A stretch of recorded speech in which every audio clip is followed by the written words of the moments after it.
In Canada, hundreds of caregivers from different provinces of the country gathered at Earl Bales Park, Ontario, to celebrate the 6th anniversary of the Canadian Caregivers Assistance Organization, or CCAO. Let's find out more about this from Mercx Buzarang. OFW caregivers here in Toronto, Canada held its 6th OFW Caregivers Day to appreciate their hard work and sacrifices as well as their contribution to Philippine economy. Hundreds of caregivers coming from different provinces of Canada gathered at Earl Bales Park to celebrate their 6th anniversary. It is to give honor and recognition for all the hard work and sacrifices of our OFWs who flew from the Philippines to support their families. The celebration brought the Filipino community in Canada closer than ever. OFWs also received prizes from the event. Various organizations also took part in the event to spread their advocacy to caregivers. Although they encountered bad weather during the celebration, it did not hinder them in having fun and promoting their message. Under the mentorship of Mr. Earl Basa, CCAO educates the OFW about the opportunities and rights here in Canada, as well as equipping their skills and training them to improve their competence and compatibility. This community mentorship program is to take advantage of the experience and success of our kababayans na naging successful dito sa Canada, and we want them to mentor the caregivers, mentor the newcomers, and pass on their skills so that whatever field the caregivers and newcomers want to pursue, there's somebody who can mentor them. Our program on the itong mga caregivers that are abused, we continue to rescue them from abusive employers, and we continue our programs for education, language,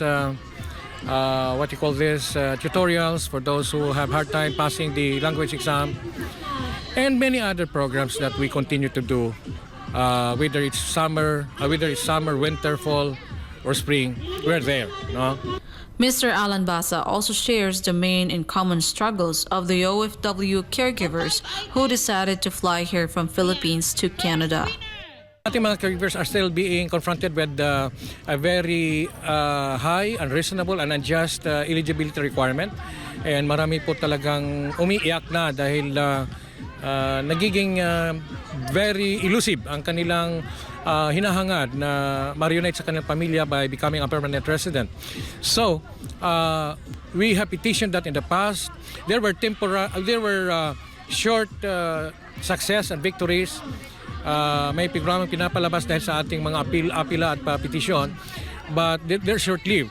Now, marami pa rin ang naiipit. So what we now are doing is to continue petitioning this new administration of the Canadian Immigration, IRCC.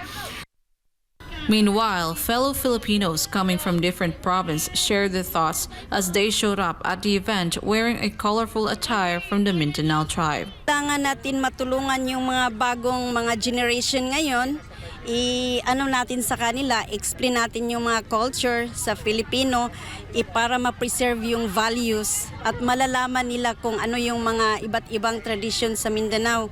Kasi yung mga new generations ngayon, hindi nila alam. So kailangan i-introduce po natin sa mga anak natin, lalo na yung dito na na-born but they are Filipino-Canadian. In addition, despite the controversies and issues that the media is facing, fellow Filipinos still show their support to SMNI, especially to Pastor Apollo C. Kibuloy. Ang masasabi ko sa SMNI, yan lang ang station na nagsabi ng totoo. Truth that matters, and I love Pastor Kibuloy. Pastor Kibuloy, we're here to preserve our cultural heritage in Mindanao, and I know that you are one of the benevolent and who advocate the indigenous tribes in Mindanao. I am one for you. Thank you. Mabuhay! For my God and my beloved Philippines, this has been Mercx Buzarang, SMNI News, Canada.